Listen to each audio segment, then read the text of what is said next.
Fala, filhotes, estão vivos? No vídeo agora nós vamos falar um pouquinho de Paris, do inferno ao esplendor, e sobre correndo atrás a Alemanha tentando alcançar as grandes potências europeias, em especial a Inglaterra e a própria França. Em meados do século XIX, a cidade de Paris mantinha-se com seus muros, ruelas e casas amontoadas, típicos de uma cidade medieval.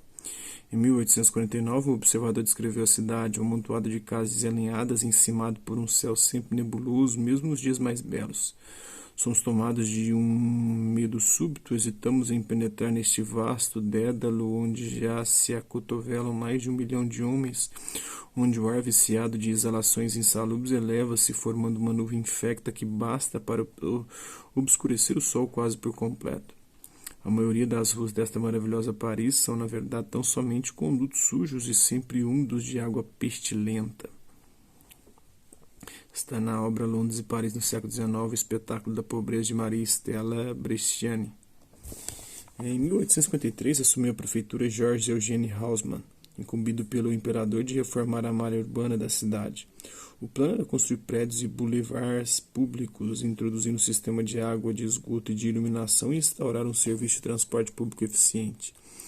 A partir do Arco do Triunfo, criou uma estrela de 12 largas pontas, das quais saíam retas e arborizadas avenidas, demolindo-se tudo à sua volta, com exceção dos grandes monumentos que deveriam permanecer destacados na paisagem urbana. Um dos principais objetivos, além de deslocar os bairros operários para a periferia da cidade, era permitir, nas novas ruas retas e largas, o deslocamento de tropas em caso de levantes populares, como os que ocorreram em 1830 e 1848, inclusive com o uso do canhão impossível nas antigas vielas. A Île de la Cité é uma das duas ilhas do rio Sena, onde a cidade de Paris foi fundada, se transformou no coração da cidade com funções administrativas e militares. Criou ainda grandes parques e jardins públicos, novos bairros e prédios com fachadas padronizadas. Foi uma obra impressionante que modificou 1/3 da cidade. O plano Haussmann influenciou as reformas urbanas de várias cidades do mundo, a exemplo de Roma, Viena, Madrid, Chicago, Rio de Janeiro. Tem um mapa de Paris em 1864, durante o período da prefeitura de Haussmann. Era uma cidade comum, normal, sem toda a exuberância que tem hoje, né?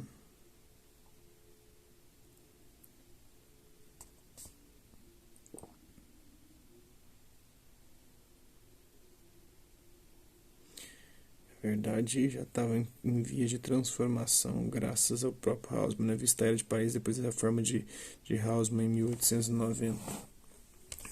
Foi lento o processo que levou os mais de 30 estados e cidades livres existentes na região da Alemanha a formar um estado unificado. Essa unificação política alemã, concluída em 1871, resultou em grande medida do processo de industrialização deslanchado na segunda metade do século XIX. No início daquele século, era considerável a diversidade entre os estados germânicos, mas havia traços comuns que lembravam os pequenos reinos ou principados dos séculos anteriores.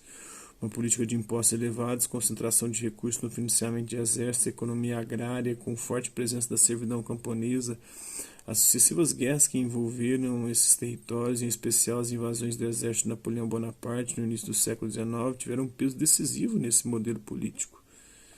Na primeira metade do século XIX, os altos cargos nos estados germânicos eram ocupados em grande parte por homens formados nos princípios da Ilustração, do Iluminismo, ou seja, que compreendiam bem o sentido do liberalismo. A Prússia, o mais extenso desses estados, pode ser tomada como modelo da situação, afinal, o reinado de Frederico II é considerado um exemplo de despotismo esclarecido. Apesar do espírito conservador, vários estados germânicos, em particular a Prússia, apoiaram ou bancaram o estabelecimento de empresas capitalistas na exploração de minas e na criação de indústrias. A Prússia havia saído fortalecida das guerras napoleônicas com o território intacto, ao contrário de vários outros estados duramente atingidos. Isso facilitou a hegemonia prussiana sobre o território germânico. Tem uma imagem aqui da indústria alimentícia na Prússia em cerca de 1870, uma xilogravura colorida de 1870 e 1871. O primeiro grande passo para essa hegemonia foi dado em 1864 com a criação de uma união aduaneira. O souverain incluía 38 estados do norte e do centro do território, aos quais aderiram os estados do sul. Em 1867, a gradual eliminação das barreiras alfandegárias e a centralização das decisões criou excelentes condições para a industrialização. O souverain, na prática, era quase um Estado unificado, pelo menos em termos administrativos e fiscais, encabeçado pela Prússia. Além disso, seguindo a onda liberal que varreu a Europa na primeira metade do século XIX, os príncipes germânicos aboliram a servidão, favorecendo a difusão do trabalho assalariado. O território da futura Alemanha possuía, assim, por volta de 1850, ao menos o esboço das condições fundamentais para o desenvolvimento capitalista, mercado interno e trabalho livre. É isso, espero que vocês tenham gostado do vídeo. Quem curtiu, dá um like, não curtiu, um dislike. Hasta la vista, babies, e até a próxima.